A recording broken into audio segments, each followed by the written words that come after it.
রাজধানীর মিরপুরের কালশি মোড়ে ব্যাটারি অটোরিকশা চালকদের সঙ্গে পুলিশের এখনও থেমে থেমে সংঘর্ষ চলছে। এই ঘটনায় পুলিশের গুলিতে মোহাম্মদ সাগর নামে এক পথচারী গুলিবিদ্ধ হয়েছেন।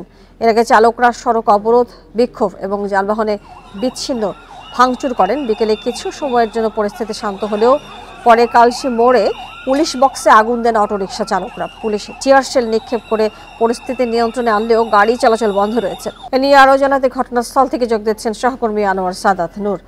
আনোয়ার সাদাত, যেটি জানতে চাই যে এই মুহূর্তে কি থেমে থেমে সংঘর্ষ এখনো চলছে নাকি পরিস্থিতি স্বাভাবিক রয়েছে এখন, এবং বিক্ষুব্ধদের সাথে কোন ধরনের আলোচনা হয়েছে কিনা?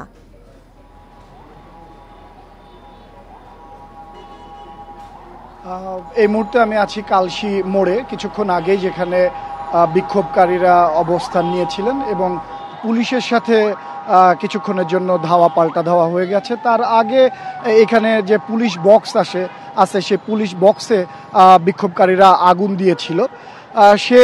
তার জের ধরে কিন্তু পুলিশ এখানে মানে মিরপুর 10 থেকে এখানে অবস্থান নেন এবং বিক্ষোভকারীদের এখান থেকে হটিয়ে দিতে চড়াও হন এবং তাদের উপরে লাঠিচার্জ করে। এক পর্যায়ে তাদেরকে সরিয়ে দিয়ে এখন যান চলাচল আপনারা দেখতে পাচ্ছেন যে নির্বিঘ্ন, পুরোপুরি স্বাভাবিক না হলেও কিন্তু যান চলাচল শুরু হয়েছে। কিন্তু তার আগের যে পরিস্থিতি ছিল সেটা কিন্তু চেনা পরিস্থিতি ছিল না।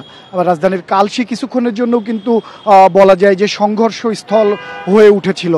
মিরপুর 10 থেকে এই বিক্ষোভকারীদেরকে সরিয়ে দেওয়ার পরে বিক্ষোভকারীরা মিরপুর কালশিতে এসে, এই কালশি মোড়ে এসে অবস্থান নেয় এবং এই যে কালশি হয়ে যে পল্লবী বা মিরপুর ডিএসএস যাওয়ার যে রাস্তা, এই 3টা রাস্তায় কিন্তু তারা অবরোধ করে বসে যান চলাচল বন্ধ করে দেয়। ফলে কিন্তু দুদিক দিয়েই একটা বড় ধরনের যানজটের সৃষ্টি হয় এবং এই পথে চলাচলকারী যারা ছিল তাদের ভোগান্তিতে পড়তে হয়। অনেকে হেঁটে আসে, অনেকে ব্যক্তিগত যানবাহনে আসলেও তাদেরকে বাধা দেওয়া হয়। অনেকের ব্যক্তিগত যানবাহনেও বিক্ষোভকারীরা ভাঙচুর চালায়, পাবলিক বাসেও আমরা ভাঙচুর চালাতে দেখেছি। এরপরে কিন্তু পরিস্থিতি নিয়ন্ত্রণে নিতে বা এখানকার পরিস্থিতি স্বাভাবিক করতে পুলিশ আসে এবং পুলিশ তাদেরকে অনেকটা বুঝিয়ে এখানে থেকে সরে যাওয়ার জন্য অনুরোধ বা আহ্বান জানালেও যখন কাজ হয়নি, এক পর্যায়ে পুলিশ কিন্তু তাদের উপরে চড়াও হতে বাধ্য হয়। পরিস্থিতি নিয়ন্ত্রণে আনতে এবং রাস্তার যান চলাচল স্বাভাবিক করতে পুলিশ তাদেরকে এখানে তাদের উপর লাঠিচার্জ করে এবং তাদেরকে এখান থেকে সরিয়ে দেয়। এ সময় আমরা শুনেছি যে একজন পথচারী গুলিবিদ্ধ হয়ে আহত হয়েছেন।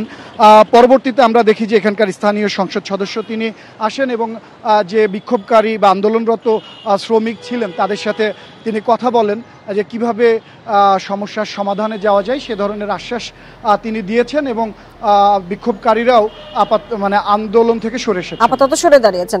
আনোয়ার সাদাত নূর, আপনাকে অনেক ধন্যবাদ। আপনি নিজেও নিরাপদে থাকবেন, তথ্য সংগ্রহ করতে থাকুন।